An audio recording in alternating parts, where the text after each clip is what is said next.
মহান আল্লাহ রাব্বুল আলামিন প্রথম নম্বরে স্তরে সূরা কাহাফ 109 নম্বর আয়াতে কারিমার ভিতরে ঘোষণা করেন, قُلْ لَوْ كَانَ الْبَحْرُ مِدَادًا لِكَلِمَاتِ رَبِّي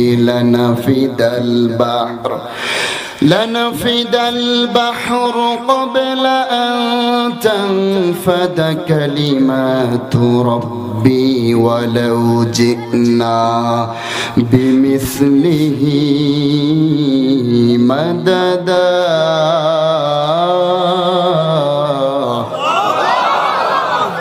কোরআনে কারীমের তেলাওয়াত শুনলে মুমিনদের ঈমান বেড়ে যায়। কি বেড়ে যায় ভাই? আল্লাহ বলেন, ইন্নামাল মুমিনুনা আল্লাযীনা ইযা যুকিরাল্লাহু ওয়াজিলাত কুলুবুহুম ওয়া ইযা তুলিয়াত আলাইহিম আয়াতুহু যাদাতহুম ঈমানান ওয়া আলা রাব্বিহিম ইয়াতাওয়াক্কালুন। জোরে বলেন আল্লাহু আকবার। আল্লাহ তাআলা বলেন, আল্লাহর বান্দা মুমিন বান্দাবান্দীদের সামনে যখন আল্লাহর নাম উচ্চারণ করা হয় তাদের পুরো শরীরটা প্রকম্পিত হয়ে যায়। জোরে কোন ঠিক কিনা? আর মুমিনদের সামনে যখন কোরআনে কারীমের তেলাওয়াত করা হয় তাদের ঈমান আগের চেয়ে বহু গুণে বৃদ্ধি পেয়ে যায়। জোরে কোন আল্লাহু আকবার। وَيُعَلِّمُهُمُ الْكِتَابَ وَالْحِكْمَةَ وَإِنْ كَانُوا مِنْ قَبْلُ لَفِي ضَلَالٍ مُبِينٍ قال النبي صلى الله عليه وسلم إن الله فضلني على الأنبياء وفضل أمتي على الأمم أو كما قال النبي عليه الصلاة والسلام আমরা সকলে জবান খুলে হৃদয়ের সবটুকু ভালোবাসা উজাড় করে দিয়ে মহান আল্লাহ পাকের দরবারে কিছু সময় জিকির করতে চাই। রাজি আছি তো ইনশাআল্লাহ? আল্লাহর নামে জিকির করতে কোনো কারো সমস্যা আছে? আল্লাহর নামের জিকির করলে কোনো হামলা মামলা হওয়ার সম্ভাবনা আছে? যদি না থাকে জবান খুলে একটা জবানও বন্ধ রাখবেন না, জিকির করে লা ইলাহা ইল্লাল্লাহ। আরো জোরে লা ইলাহা ইল্লাল্লাহ।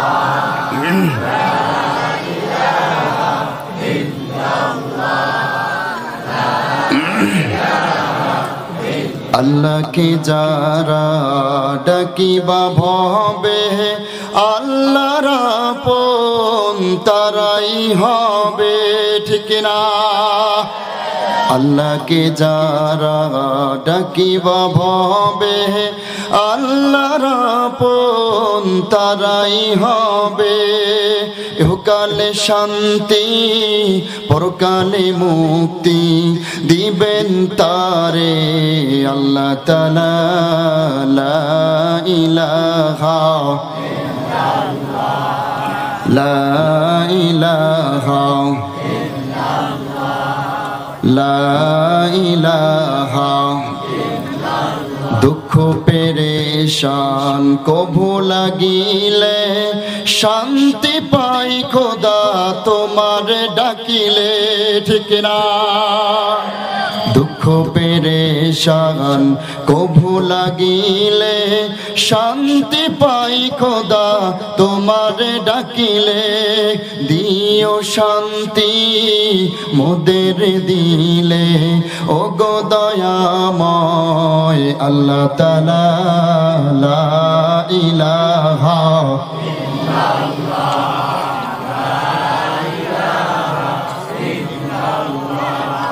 লা ইলাহা ইল্লাল্লাহ। কি যে দিলের বেদনা আল্লাহ ছাড়া জানে না, মন চায় যেতে সোনার মদিনা। মন চায় তো? তাহলে আমার সঙ্গে একটু গাওয়ার চেষ্টা করেন। কি যে দিলের বেদনা আল্লাহ ছাড়া জানে না, মন চায় যেতে সোনার মদিনা।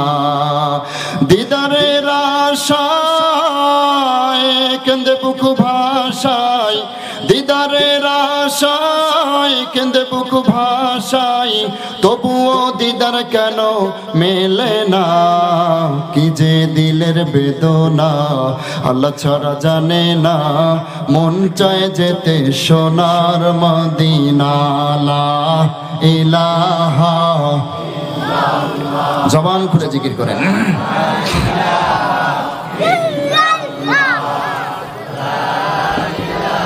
লা ইলাহা ইল্লাল্লাহু মুহাম্মাদুর রাসূলুল্লাহ। সকলে পড়ি সাল্লাল্লাহু আলাইহি ওয়াসাল্লাম। আলহামদুলিল্লাহ সুম্মা আলহামদুলিল্লাহ। ঐতিহ্যবাহী কেবলের ভিটা ফারাজিপাড়া জামে মসজিদের উদ্যোগে আজকের এই ঐতিহাসিক তাফসীরুল কোরআন মাহফিলের সম্মানিত সভাপতি, মাননীয় প্রধান অতিথি, বিশেষ অতিথিবৃন্দ, মঞ্চে উপবিষ্ট জ্ঞান ও বিজ্ঞানের উজ্জ্বল নক্ষত্র আমন্ত্রিত হযরত উলামায়ে কেরাম, আমার সম্মুখে উপবিষ্ট বিভিন্ন এলাকা থেকে ছুটে আসা কোরআন ও হাদিসের অতন্দ্র প্রহরী, ইমানি চেতনায় উজ্জীবিত, বিপ্লবী চেতনায় অনুপ্রাণিত একজাক ইসলাম প্রিয় তাওহীদি মুসলিম জনতা, পর্দার অন্তরালে অবস্থানরত আমার শ্রদ্ধেয়া সম্মানিতা মা ও বোনেরা, আমরা সকলেই আলোচনার সূচনায় আনুষ্ঠানিকতার মধ্য দিয়ে মহান আল্লাহ রাব্বুল আলামিনের আলিশান দরবারে শুকরিয়া আদায় করি যে মহান রব্বে কারীম আল্লাহ সুবহানাহু ওয়া তাআলা আপনাকে আমাকে সম্পূর্ণরূপে সুস্থ রেখে পৃথিবীর সমস্ত কাজ থেকে ফারেক করে আল্লাহ রাব্বুল আলামিন দ্বীনি মুযাক্কারার মজলিস জান্নাতের বাগানে আশা এবং ধৈর্য নিয়ে বসার তৌফিক দান করেছেন। এজন্য আমরা অন্তরের অন্তঃস্থল থেকে হৃদয়ের সবটুকু ভালোবাসাকে উজাড় করে দিয়ে কালিমাতুশ শুকর ও সুজুদ আদায় করছি, বলি আলহামদুলিল্লাহ। সম্মানিত দ্বীনি ভাই সকল, এখানে যেই পরিমাণে লোক উপস্থিত হয়েছে, আপনাদের আওয়াজ শুনে মনে হলো এখনো আমরা পরাধীনের মধ্যেই আছি, আমরা স্বাধীন দেশ এখনো করতে পারি নাই, ঠিক কিনা বলেন? আমরা স্বাধীন দেশে বসবাস করতেছি, এটা কি আপনাদের জানা আছে? এই মাহফিলটুকু করতে গেলেও সরকারের অনুমতি নেওয়া লাগতো, প্রশাসনের অনুমতি ছাড়া আজকের এই মাহফিল করা সম্ভব হতো না, ঠিক কিনা জোরে বলেন? কিন্তু আলহামদুলিল্লাহ 5ই আগস্ট সেই ছাত্র ভাইদের আন্দোলনের মাধ্যমে আমরা এমন একটা পবিত্র দেশ পেয়েছি, পবিত্র ভূমি পেয়েছি। এই পবিত্র দেশ, এই সোনার বাংলাদেশে এখন কোরআনের কথা হবে ওপেন, জোরে কোন ঠিক কিনা? সম্মানিত দ্বীনি ভাই সকল, আমরা যেই পরিমাণে লোক উপস্থিত হয়েছি, সবাই যদি একটু প্রাণ খুলে শুকরিয়া আদায় করতাম, স্বাধীন দেশের মানুষ যেই আল্লাহ আমাদেরকে স্বাধীনতা দান করেছেন, সেই আল্লাহর দরবারে শুকরিয়া আসতে হবে না জোরে হবে? জোরে আওয়াজ করে বলেন, আসতে হবে না জোরে হবে? একটু জবান খুলে শুকরিয়া আদায় করে বলেন তো আলহামদুলিল্লাহ। আরো জোরে বলেন আলহামদুলিল্লাহ। সম্মানিত দ্বীনি ভাই সকল, আজকের এই মাহফিলে আসতে পেরে আপনারা খুশি না বেজার? সম্মানিত দ্বীনি ভাই সকল, তাহলে আমি আপনাদের সামনে পবিত্র কোরআন কারীম থেকে সূরা আলে ইমরানের 164 নম্বর আয়াতে কারিমা তেলাওয়াত করেছি। উক্ত আয়াতে কারিমার তাফসীর, ব্যাখ্যা, বিশ্লেষণ বুঝতে হলে শুরুতে একটি ভূমিকা অত্যন্ত মনোযোগ সহকারে শুনতে হবে। পারবেন তো ইনশাআল্লাহ? আচ্ছা, এখন আপনাদের কাছে আমি কিছু ছোট ছোট প্রশ্ন করব, আপনারা উত্তর দেবেন। বলেন তো, এখানে আমাদেরকে নিয়ে এসেছেন যিনি, তার নাম কি? আমাদেরকে কে নিয়ে এসেছেন? আমরা রিজিক যে ভক্ষণ করতেছি, আমাদের রিজিক কে দিয়েছেন? আমাদের হায়াতের মালিক কে? জোরে বলেন, জোরে বলেন। আমাদের মওতের মালিক কে? আল্লাহর দয়া, আল্লাহর অনুগ্রহ ছাড়া পৃথিবীতে একটা মানুষ বেঁচে থাকতে পারবে? কেউ যদি চ্যালেঞ্জ ঘোষণা করে আল্লাহর দয়া ছাড়া, আল্লাহর অনুগ্রহ ছাড়া আমি 1 সেকেন্ড কেন 1 বছর বাঁচবো, সম্ভব? 1 মিনিট, 50 সেকেন্ড, 10 সেকেন্ড, 1 সেকেন্ড বেঁচে থাকার কোনো সম্ভাবনা নাই, জোরে কোন ঠিক কিনা? তাহলে বলুন তো, আমরা প্রতিটা মুহূর্তে মুহূর্তে আমরা কার নেয়ামত ভক্ষণ করছি? আল্লাহর নেয়ামত আমাদের উপরে আছে, তবে কম না বেশি? যতগুলো লোক উপস্থিত হয়েছেন সবাই আওয়াজ দিয়ে বলবেন, আল্লাহর নেয়ামত আমাদের উপরে আছে, তবে কম না বেশি? কত বেশি হিসাব করে শেষ করা যাবে না? যাবে না। তবে আল্লাহ রাব্বুল আলামিন পবিত্র কোরআন আল কারীমের ভিতরে 3টি সূরার 3টি স্তরে তার নেয়ামত আমাদের উপরে কত বেশি, এই সম্পর্কে একটা তালিকা পেশ করেছেন। শুনতে রাজি আছেন ইনশাআল্লাহ? আমার ভাইয়েরা, আল্লাহ রাব্বুল আলামিনের নাজ নেয়ামত দয়া অনুগ্রহ আমাদের উপরে কত বেশি আল্লাহ রাব্বুল আলামিন পবিত্র কোরআনুল কারীমের ভিতরে 3টি সূরার 3টি স্তরে তার নিয়ামতের একটা ব্যাপকতা তুলে ধরেছেন। মহান আল্লাহ রাব্বুল আলামিন প্রথম নাম্বার স্তরে সূরা কাহাফ 109 নম্বর আয়াতে কারিমার ভিতরে ঘোষণা করেন, قُلْ لَوْ كَانَ الْبَحْرُ مِدَادًا لِكَلِمَاتِ رَبِّي لنفد البحر قبل أن تنفد كلمات ربي ولو جئنا بمثله مددا।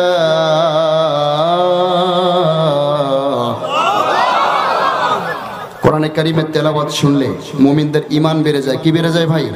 আল্লাহ বলেন, ইন্নামাল মুমিনুনাল্লাযীনা ইযা যুকিরাল্লাহু ওয়াজিলাত কুলুবুহুম ওয়া ইযা তুলিয়াত আলাইহিম আয়াতুহু যাদাতহুম ঈমানান ওয়া আলা রাব্বিহিম ইয়াতাওয়াক্কালুন। জোরে বলেন আল্লাহু আকবার।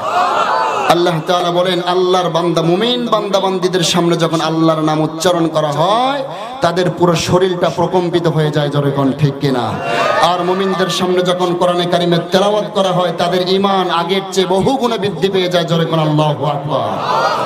আমার ভাইয়েরা, আল্লাহ রাব্বুল আলামিন নিয়ামতের 3টা স্তরের মধ্যে প্রথম নম্বরের স্তর আল্লাহ রাব্বুল আলামিন সূরা কাহাফ 109 নম্বর আয়াতে কারিমার ভিতরে ঘোষণা করেন, কুল হে নবী আপনি আপনার উম্মতদেরকে জানায়া দেন, লাউ কানাল বাহরু মিদাদান লিকালিমাতি রাব্বি লানাফিদাল বাহরু ক্বাবলা আন তানফাদা কালিমাতু রাব্বি ওয়ালাউ জিনা বিমিসলিহি মাদাদা। হে আমার পয়গম্বর, হে হাবিব, আপনি উম্মতদেরকে জানায়া দেন, আমি আল্লাহ তাআলার নাজ নিয়ামত দয়া অনুগ্রহ পৃথিবীর জমিনে এত বেশি এই নাজ নিয়ামত দয়া অনুগ্রহের কথাগুলো লিপিবদ্ধ করার জন্য পৃথিবীর মানুষেরা যদি পৃথিবীতে যতগুলো সমুদ্র রয়েছে সমস্ত সমুদ্রের পানিগুলোকে যদি কলমের কালি বানায়, এই কলমের কালি দিয়ে যদি আল্লাহর নাজ নিয়ামত দয়া দান অনুদানের কথাগুলো লেখা শুরু করে লিখতে লিখতে কালি নিঃশেষ হয়ে যাবে। এরপরেও আল্লাহ রাব্বুল আলামিনের দয়া, আল্লাহ তাআলার মেহেরবানি আমাদের উপরে এত বেশি, লিখে লিখে গণনা করে কোশ্চিন কালো শেষ করা সম্ভব নয়। সম্মানিত হাজিরিন, আল্লাহ রাব্বুল আলামিন নিয়ামতের দ্বিতীয় নম্বর স্তরে আল্লাহ রাব্বুল আলামিন সূরা লোকমানের 27 নম্বর আয়াতে কারিমার ভিতরে ঘোষণা করেন, ওয়ালাউ আন্নামা ফিল আরদি মিন শাজারাতিন আকলাম ওয়াল বাহরু ইয়ামুদ্দুহু মিন বা'দিহি সাবআতু আবহুরিম মা নাফিদাত কালিমাতুল্লাহ। আল্লাহু আকবার। ও মুসলমানেরা, আল্লাহ রাব্বুল আলামিন তার নাজ নিয়ামত দয়া অনুগ্রহ পৃথিবীর জমিনে কত বেশি আল্লাহ দ্বিতীয় নম্বরে স্তরে বলেন, ওয়ালাউ আন্নামা ফিল আরদি মিন শাজারাতিন আকলাম।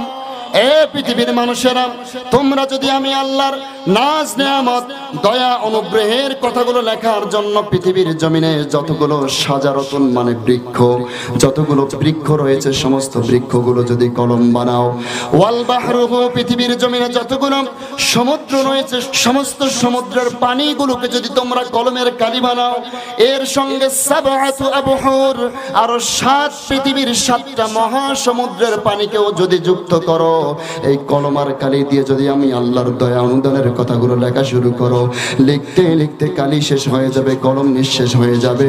এরপরেও আমি আল্লাহর নিয়ামতের কথা তোমরা লিখে লিখে শেষ করতে পারবা না। আল্লাহু আকবার। ও মুসলমানেরা, আল্লাহ তাআলা নিয়ামতের প্রথম নম্বর স্তরে শুধু সমুদ্রের কথা বলেছেন, দ্বিতীয় নম্বর স্তরে এই পৃথিবীতে যতগুলো সমুদ্র রয়েছে এর সঙ্গে আরো 7 পৃথিবীর 7টা মহাসমুদ্রের পানিকে যুক্ত করার কথা বলেছেন। ঠিক কিনা বলেন? আমার ভাইয়েরা, আল্লাহ রাব্বুল আলামিন নিয়ামতের সর্বোচ্চ ব্যাপকতা বোঝাতে গিয়ে আল্লাহ রাব্বুল আলামিন নিয়ামতের তৃতীয় নম্বর স্তরে আল্লাহ রাব্বুল আলামিন পবিত্র কোরআনুল কারীমের সূরা ইব্রাহিমের 34 নম্বর আয়াতে কারিমার ভিতরে মহান আল্লাহ রাব্বুল আলামিন ঘোষণা করেন, ওয়া ইন তাউদ্দু নি'মাতাল্লাহি লা তুহসুহা। আল্লাহু আকবার। আল্লাহ রাব্বুল আলামিন বলেন ওয়া ইন তাউদ্দু নি'মাতাল্লাহি লা তুহসুহা। হে পৃথিবীর মানুষেরা, আমি আল্লাহ তাআলার দয়া, নাজ, নিয়ামত, দান, অনুদান তোমাদের উপরে এত বেশি, তোমরা तमाम দুনিয়ার মানুষরা মিলে যদি আমি আল্লাহর এই নিয়ামতের কথাগুলো গণনা শুরু করো, কিয়ামত পর্যন্ত যদি তোমাদেরকে হায়াত দেওয়া হয়, কিয়ামত পর্যন্ত তোমরা আমি আল্লাহর নিয়ামতের কথা গুনে গুনে শেষ করতে পারবে না। জোরে কোন সুবহানাল্লাহ। আমার ভাইরা, তাহলে কি বোঝা গেল? আল্লাহ তাআলার নিয়ামত আমাদের উপরে আছে না নাই? কম না বেশি? হিসাব করে শেষ করা যাবে না। আল্লাহ রাব্বুল আলামিন পবিত্র কোরআনুল কারীমের প্রতিটা সূরায় সূরায়, প্রতিটা পৃষ্ঠায় পৃষ্ঠায়, প্রতিটা পারায় পারায় আল্লাহ রাব্বুল আলামিন তার নিয়ামতের দান, অনুদান, নাজ, নিয়ামতের কথা উল্লেখ করেছেন, আলোচনা করেছেন। তবে লক্ষণীয় বিষয় হলো আল্লাহ রাব্বুল আলামিন কোন নিয়ামতের আলোচনা করতে গিয়ে আল্লাহ খোঁটা দেন নাই, গর্ব করেন নাই, অহংকার করেন নাই। আচ্ছা বলুন, আল্লাহ যদি আমাদেরকে নিয়ামত দেওয়ার পর আল্লাহ গর্ব করতেন, অহংকার করতেন, আমাদের কারো কোনো সমস্যা? জোরে বলেন। নিয়ামত দেওয়ার পরে একজনই অহংকার করার যোগ্য রাখে, তিনি হচ্ছেন আমার আল্লাহ। জোরে কোন ঠিক কিনা? পৃথিবীতে মানুষ আমরা যতই অহংকার করি না কেন, অহংকার আমাদের দ্বারা শোভা পায় না, আমার আল্লাহর দ্বারা অহংকার শোভা পায়। জোরে কোন ঠিক কিনা? কিন্তু ভাইরা আমার, আল্লাহ রাব্বুল আলামিন কোরআনের শুরু থেকে শেষ পর্যন্ত আলহামদুলিল্লাহি রাব্বিল আলামিন থেকে মিনাল জিন্নাতি ওয়ান নাস পর্যন্ত যত জায়গায় নিয়ামতের আলোচনা করেছেন, আল্লাহ তাআলা কোথাও নিয়ামতের আলোচনা করার পরে খোঁটা দেন নাই, গর্ব করেন নাই, অহংকার করেন নাই। তবে লক্ষণীয় বিষয় হলো একটি মাত্র নিয়ামত, একটি মাত্র অনুগ্রহ করার পরে আল্লাহ রাব্বুল আলামিন গর্ব করেছেন, খোঁটা দিয়েছেন, অহংকার করেছেন। বোঝা গেল সেই নিয়ামতটা দামি না কম দামি? জোরে আওয়াজ করে বলেন। আল্লাহ এতগুলো নিয়ামত দিলেন, আল্লাহ গর্ব করলেন না, অহংকার করলেন না, কিন্তু একটি অনুগ্রহ করার পরে আল্লাহ খোঁটা দিলেন, গর্ব করলেন। বোঝা গেল সেই নিয়ামত, সেই অনুগ্রহ, সেই দয়াটা অনেক বড় অনুগ্রহ। জোরে কোন ঠিক কিনা? সেই অনুগ্রহটা কি? সেই কথাটাই আল্লাহ রাব্বুল আলামিন আমার তেলাওয়াতকৃত আয়াতের ভিতরে আলোচনা করেছেন। জোরে কোন সুবহানাল্লাহ। আল্লাহ রাব্বুল আলামিন বলেন لقد من الله على المؤمنين إذ بعث يتلو عليهم آياته ويزكيهم ويعلمهم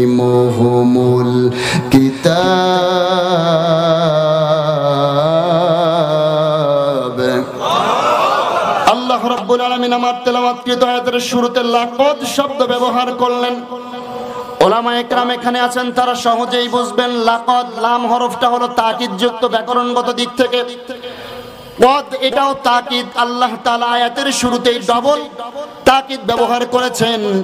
আল্লাহ রাব্বুল আলামিন কোরআন শরীফের বিভিন্ন জায়গায় শুরুতে কসম করেন, তাকিদ করেন। কেন করেন? আল্লাহর কথা মিথ্যা এর জন্য নাকি? জোরে বলেন, আল্লাহর কোনো কথা মিথ্যা আছে?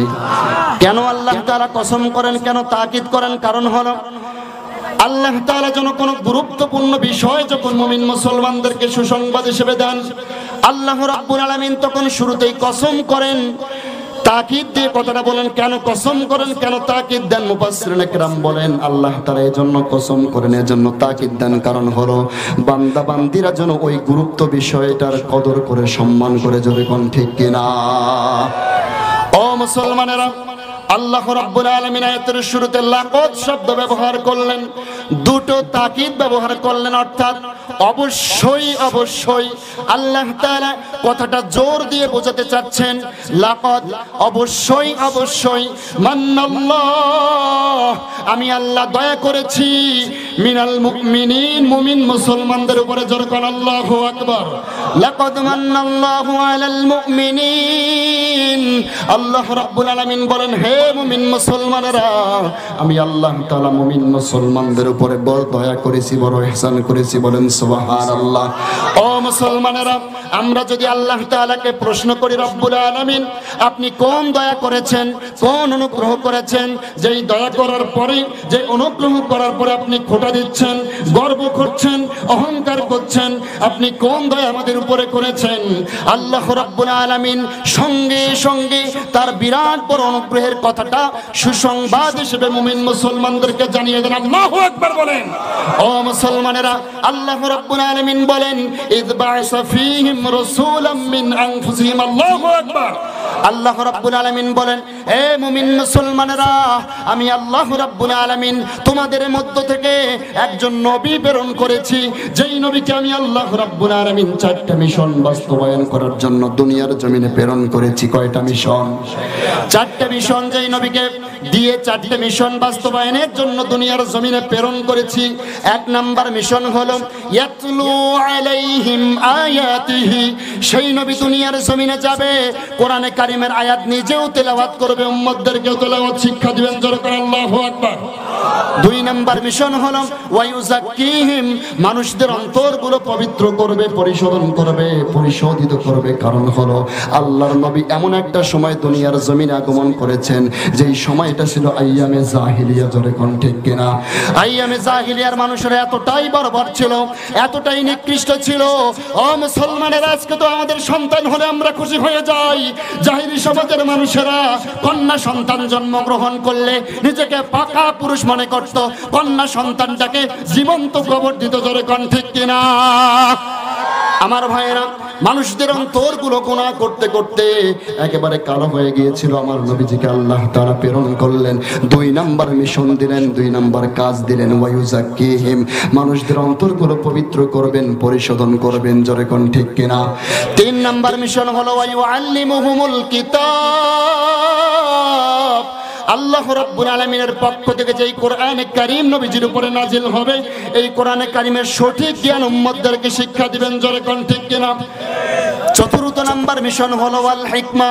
হাদিসের জ্ঞান, হিকমত দ্বারা মুফাসসিরিন کرام বলেছেন জ্ঞান ও বিজ্ঞান তথা হাদিসের জ্ঞান। এই 4টা মিশন নিয়ে যেই নবীকে আল্লাহ রাব্বুল আলামিন দুনিয়ার জমিনে প্রেরণ করলেন, এই নবীকে আল্লাহ রাব্বুল আলামিন পাঠিয়ে দিয়ে বললেন, লাকাদ মান্নাল্লাহ, আমি আল্লাহ রাব্বুল আলামিন মুমিন মুসলমানদের উপরে বড় দয়া করেছি, বড় ইহসান করেছি। তাহলে বোঝা গেল আল্লাহ তাআলা আমাদেরই মধ্য থেকে একজন পয়গম্বর প্রেরণ করলেন, যে পয়গম্বর আমাদের জন্য বিরাট বড় দয়া অনুগ্রহ। জোরে কোন ঠিক কিনা? এত বেশি দয়া, এত বেশি অনুগ্রহ কেন? কারণ আল্লাহ রাব্বুল আলামিন এমন একজন পয়গম্বর আমাদেরকে দান করেছেন, যেই পয়গম্বরের উম্মত হওয়ার জন্য অন্যান্য পয়গম্বররাও আবেদন করেছে। জোরে কোন ঠিক কিনা? কিন্তু আমার প্রশ্ন হলো, ক্যাবলার ভিটাবাসী, আপনারা যারা এখানে উপস্থিত হয়েছেন, কারা কারা আমার এই নবী মুহাম্মদ সাল্লাল্লাহু আলাইহি সাল্লামের উম্মত হওয়ার জন্য আল্লাহর কাছে একটা দরখাস্ত জমা দিয়েছিলেন? কেউ দিয়েছেন নাকি? কেউ দিয়েছেন? আল্লাহর কাছে আমরা কেউ আবেদন করি নাই, অ্যাপ্লিকেশন করি নাই, দরখাস্ত করি নাই। আল্লাহ রাব্বুল আলামিন বিনা দরখাস্তে, বিনা অ্যাপ্লিকেশনে আল্লাহ রাব্বুল আলামিন আমাদেরকে আখির নবীজির উম্মত বানিয়েছেন। এটা কার দয়া? জোরে আওয়াজ করে বলতে হবে, কার দয়া? যেই আল্লাহ রাব্বুল আলামিন আমাদেরকে আখির নবীর উম্মত বানিয়েছেন, দরখাস্ত করলাম না, আবেদন করলাম না, সেই আল্লাহ রাব্বুল আলামিন এই অনুগ্রহটা করেছেন। এই অনুগ্রহ আমাদের উপরে করার পরে আল্লাহ খোটা দিয়েছেন। জোরে কোন সুবহানাল্লাহ। ও মুসলমানেরা, আল্লাহর নবী আমাদের জন্য বিরাট বড় অনুগ্রহ, বিরাট বড় দান। জোরে কোন ঠিক কিনা? আল্লাহর রাসূল সাল্লাল্লাহু আলাইহি ওয়াসাল্লামে ধরা পৃষ্ঠে আগমন করেছেন। আল্লাহ রাব্বুল আলামিন সর্বশেষ নবী হিসেবে প্রেরণ করেছেন। এই নবীর উম্মত হওয়ার জন্য প্রত্যেকটা পয়গম্বর আবেদন করেছে, কারো আবেদন আল্লাহ তাআলা কবুল করে নাই। কিন্তু আল্লাহ রাব্বুল আলামিন আমাদেরকে আবেদন ছাড়াই উম্মত বানিয়েছেন।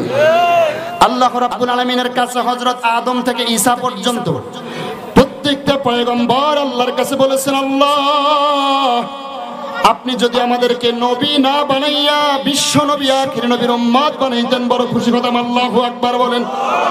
ও মুসলমানেরা, আল্লাহ তাআলা কোন নবীর দরখাস্ত কবুল করেন নাই, গ্রহণ করেন নাই, তবে একজন মাত্র পয়গম্বরের দোয়া আল্লাহ কবুল করেছেন। জোরে কোন ঠিক কিনা? পয়গম্বরের নাম হচ্ছে হযরত ঈসা আলাইহিস সালাতু ওয়াস সালাম। এই পয়গম্বর দুনিয়াতে আবার আগমন করবেন, তবে নবী হিসেবে নয়, নবীর উম্মত হিসেবে। জোরে কোন ঠিক কিনা? ও মুসলমানেরা, হযরত ঈসা আলাইহিস সালাতু ওয়াস সালাম কখন আবেদন করলেন, কখন আল্লাহ তাআলা তার আবেদন কবুল করলেন জানার দরকার আছে না নাই? মুফাসসিরিনে কেরাম তাফসীরের কিতাবে লিখেছেন হযরত ঈসা আলাইহিস সালাতু ওয়াস সালাম একবার দ্বীনের দাওয়াতি কাজের জন্য তিনি গিরিপথ দিয়ে পাহাড়ি রাস্তায় চলতেছেন। হঠাৎ করে ঈসা পয়গম্বরের দৃষ্টির সামনে পড়ে গেল একটা সাদা পাথর। এত সুন্দর একটা পাথর পড়ে গেল। ছোট বাচ্চারা মার্বেল খেলে, গুটি খেলে, এই পাথরগুলো অত্যন্ত চকচকে হয়, সৌন্দর্যমণ্ডিত হয়, জোরে কোন ঠিক কিনা? ঈসা পয়গম্বর এমন একটা পাথর দেখলেন যে পাথরটা অত্যন্ত সুন্দর, অত্যন্ত সুন্দর। ঈসা পয়গম্বরের দৃষ্টি যখন সরাসরি পাথরের উপরে পড়ে গেল, পয়গম্বর আশ্চর্যান্বিত হয়ে গেলেন, সর্বনাশ, জীবনে অনেক পাথর দেখলাম কিন্তু এত সুন্দর ঝকঝকে একটা সুন্দর পাথর আমি কোনোদিন দেখি নাই। ঈসা পয়গম্বর ছুটে গেলেন, কাছে গেলেন, যাওয়ার পরে চতুর্দিকটা ঘুরে ঘুরে দেখলেন এত সুন্দর পাথর। ঈসা পয়গম্বর শুকরিয়া আদায় করলেন। কার? জোরে বলেন কার? আল্লাহর শুকরিয়া আদায় করে রব্বুল আলামিনকে ডাক দিয়ে বলেন, আল্লাহ আপনার সৃষ্টি এত সুন্দর, না জানি আপনি মাওলা কত সুন্দর।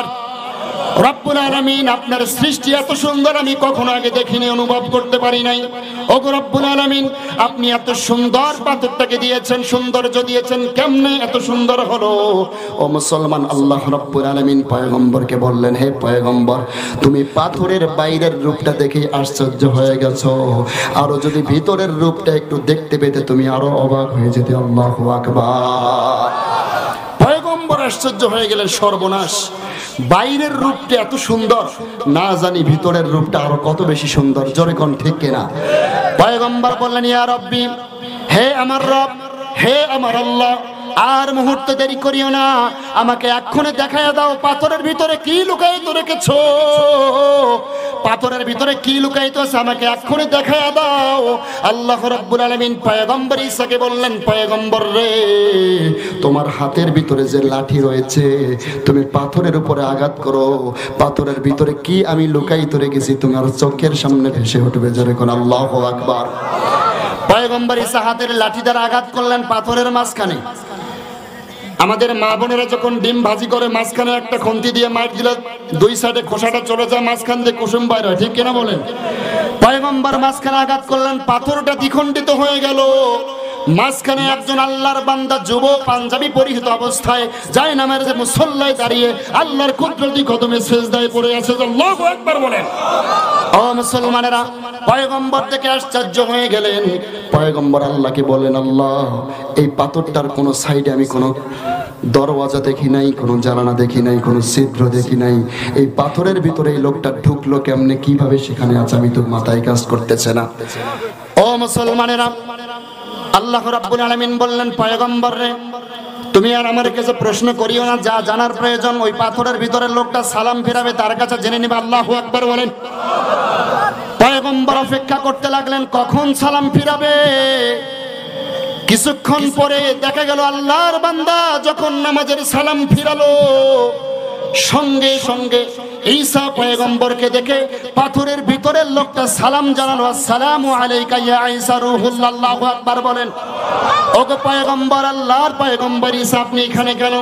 পয়গম্বর বললেন, হে আল্লাহর বান্দা ইয়া আব্দুল্লাহ, আমি কেন এখানে আছি জানার আগে আমি তোমাকে কিছু প্রশ্ন করব, তুমি আগে জবাব দাও। আল্লাহু আকবার বলেন।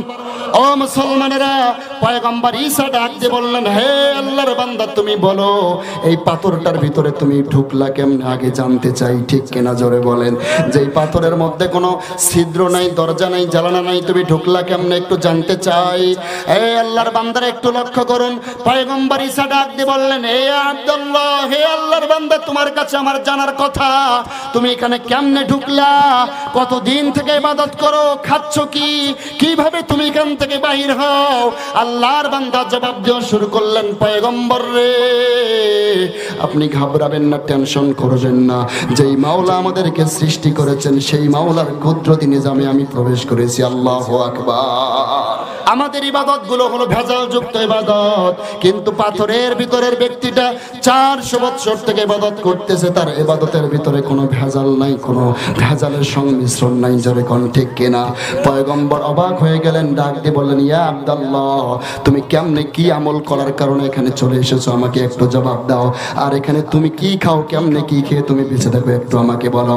ও মুসলমানেরা, সঙ্গে সঙ্গে আল্লাহর বান্দা পাথরের ব্যক্তি লোকটা ডাক দিয়ে বলে, ইয়া ঈসা, তাকায়া দেখো আমার জায়নামাজের সামনে আল্লাহ রাব্বুল আলামিনের একজন ফেরেশতা আনসিজন কিছু ফলের ঝুড়ি ফেলায় দিয়ে যায়। তো আনসিজন ফল আল্লাহর কুদরতি নিজামে আল্লাহর বান্দাকে আল্লাহ খাওয়ায়। সম্ভব কি সম্ভব না? জোরে বলেন সম্ভব। আল্লাহর পয়গম্বর ঈসা প্রশ্ন করলেন, ইয়া আব্দুল্লাহ, এখন প্রশ্ন হলো কি আমল করেছো, কি এমন ইবাদত করেছো যার কারণে আজকে তুমি এত বড় আল্লাহর নৈকট্য লাভ করেছো? আমি পয়গম্বর হয়েও যেটা করতে পারি নাই, তুমি সাধারণ পাবলিক হয়ে করতে পেরেছো, ঠিক কিনা বলেন? ও মুসলমানেরা, সঙ্গে সঙ্গে আল্লাহর বান্দা পাথরের ভিতরের লোকটা ডাক দিয়ে বলেন, ইয়া ঈসা, হে আল্লাহর পয়গম্বর ঈসা, আমি আমার বৃদ্ধা মায়ের খেদমত করতাম। আমার মা যখন বৃদ্ধা বয়সে উপনীত হয়ে গেল, আমার বাবাও দুনিয়ার জমিনে নাই, আমার ভাই নাই, বোন নাই, একমাত্র আমি সন্তান আমার মা। আমার মা যখন বৃদ্ধা হয়ে গেল, এমন অসুস্থতার মধ্যে পড়ে গেল, হাতের মধ্যে ঘা হয়ে গেছে, পায়ের মধ্যে ঘা হয়ে গিয়েছে, জিহ্বার মধ্যে ঘা হয়ে গিয়েছে, ঘায়ের গন্ধে, পোকামাকড়ের গন্ধে মানুষরা কাছে আসতে চায় না। আমি যুবক মানুষ, আমার বৃদ্ধা মায়ের খেদমত করতাম, আমার বৃদ্ধা মায়ের সেবা যত্ন করতাম, আমার মাকে নিজ হাতে আমি আল্লাহর বান্দা যুবক গোসল পর্যন্ত করাইতাম। আল্লাহু আকবার বলেন। এলাকার মানুষেরা আমাকে নিয়ে টিটকারি করতো, মস্কারি করতো, কেমন তুমি সন্তান, তোমার মার শরীর পচে গিয়েছে, এখনো তুমি তোমার মাকে জঙ্গলের মধ্যে ফেলায় দিয়ে আসো না। ও মুসলমান, পৃথিবীর জমিনে কোনো বৈধ মায়ের সন্তান হলে মা যত বড় অসুস্থতায় পড়ুক না কেন, কোনো সন্তান কি জঙ্গলে ফেলে দিতে পারবে নাকি? জোরে বলেন, পারবে নাকি? এই পৃথিবীতে একমাত্র যদি শ্রেষ্ঠ কোনো আপনজন থাকে তাহলেই রয়েছে মা। জোরে কোন ঠিক কিনা? এ দুনিয়ার শ্রেষ্ঠ আপন প্রাণ জননী মা, মায়ের মতো আপন ভবে আর তো পাইবা না, আর তো হবে না, ঠিক কিনা?